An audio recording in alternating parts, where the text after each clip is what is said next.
স্বাগত জনাইছো এটা ব্ৰেকিং নিউজ। কাশ্মীৰ কাণ্ডৰ বাবেই আমছুৰ বৃহৎ সিদ্ধান্ত। 28 এপ্ৰিলত হ'বলগীয়া আমছুৰ গণবিক্ষোভ কাৰ্যসূচী বাতিল। সকলো ধৰণৰ কাৰ্যসূচী বাতিল কৰিছে আমছুৱে। ডবকাত সংবাদমেল অনুষ্ঠিত কৰি আমছুৰ নেতৃত্বৰ ঘোষণা। আমছুৰ কেন্দ্ৰীয় সমিতিৰ নিৰ্দেশ মৰ্মে সমগ্ৰ ৰাজ্যখনৰ বিভিন্ন জিলাত পূৰ্বত ঘোষণা কৰা বিভিন্ন কাৰ্যসূচী আছিলে। আপোনালোকে জানে যে অসমত এটা নিৰ্দিষ্ট ধৰ্মক টাৰ্গেট কৰিবলৈ বিভিন্ন ধৰণৰ তুচ্ছ-তাচ্ছিল্য কৰা দেখা যায়। ধৰ্মীয় সংখ্যালঘুসকলৰ ওপৰত বিভিন্ন ধৰণৰ আক্ৰমণাত্মক মন্তব্য দেখা যায়।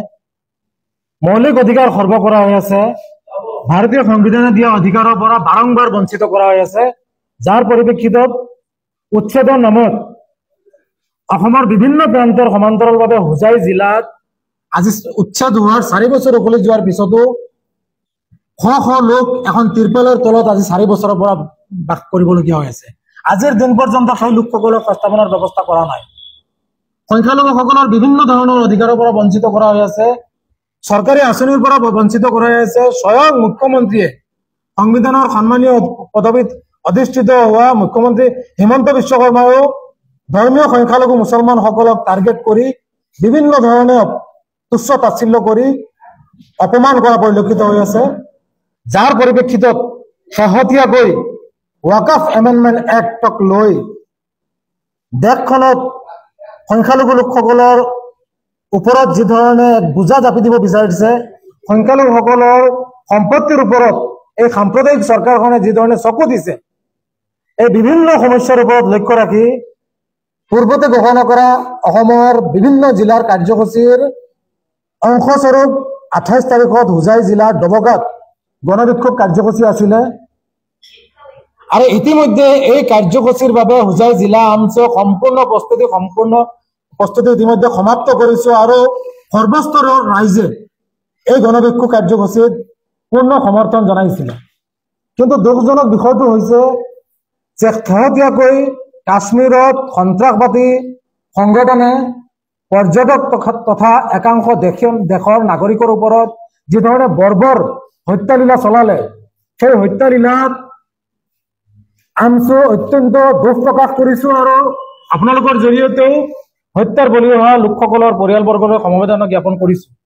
এই যি বৰ্বৰ ঘটনা, এই ঘটনা মাথো দেশতেই নহয় বহিৰাষ্ট্ৰতো গৰিহণা দিয়া হৈছে আৰু এক দুখময় পৰিৱেশৰ মাজত দেশখন আছে। গতিকে এই সামগ্ৰিক পৰিৱেশৰ প্ৰতি লক্ষ্য ৰাখি আমছুৰ পূৰ্বত ঘোষণা কৰা যিবোৰ কাৰ্যসূচী আছিলে, আমছু কেন্দ্ৰীয় সমিতিয়ে ইতিমধ্যে সিদ্ধান্ত মৰ্মে এই কাৰ্যসূচী সাময়িকভাৱে স্থগিত ৰখা হৈছে।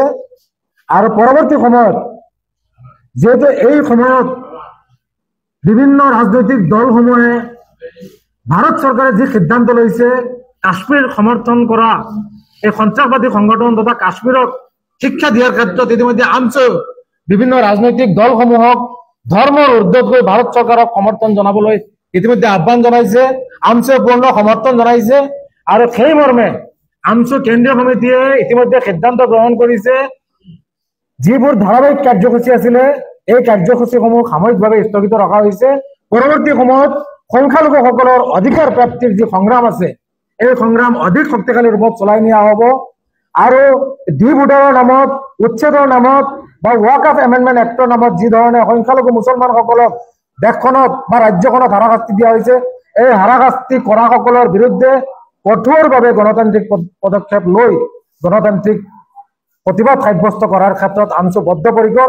গতিকে আজিৰ এই সংবাদমেলৰ জৰিয়তে আমি হোজাই জিলা আমছুৰ তৰফৰ পৰা হোজাই জিলাবাসী সকলো ৰাইজক আমি আহ্বান জনাব বিচাৰিছো যে আমছু কেন্দ্ৰীয় সমিতিয়ে যি সিদ্ধান্ত লৈছে, দেশৰ পৰিৱেশ পৰিস্থিতিৰ ওপৰত লক্ষ্য ৰাখি এই ক্ষেত্ৰত আমিও এই সিদ্ধান্তক সমৰ্থন জনাই আমাৰ 28 তাৰিখৰ কাৰ্যসূচী সাময়িকভাৱে আমি বাতিল কৰিছো।